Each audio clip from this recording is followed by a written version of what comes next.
You know, I was talking to a close friend of mine this morning, and she said something to me, and it made me think.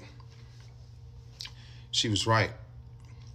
You all deserve the conversation to be had with the narcissist or the narcissistic person, the person that hurt you, the person that ran away, the person that left you, the person that just won't talk about their flaws.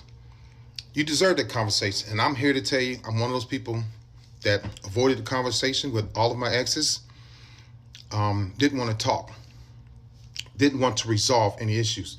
Narcissists or narcissistic people love preventing you from getting closure. That's just one reason why they don't want to talk. They'll move on, they'll get a new job, they'll go to another country, they'll marry somebody else, they'll date somebody else, they'll get on social media and act like they're big and bad and very successful. But they'll avoid you. You know why they avoid you? Because you kept it real.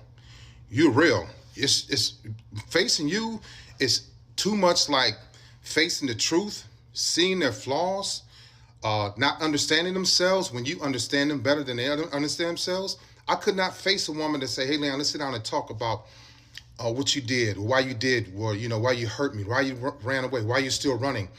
And I couldn't face the women, my exes, my ex-girlfriends, my ex-wife, because I didn't want to face your truth about me.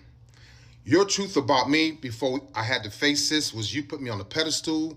You treat me right. You treat me like a king. You're taking care of me. You're loving me. You're being crazy about me. That was my truth from you. And that's what I needed to hear. Anything less than that is going to hurt. Anything less than that is going to hurt very bad. Anything less than that I can't handle from an emotional aspect.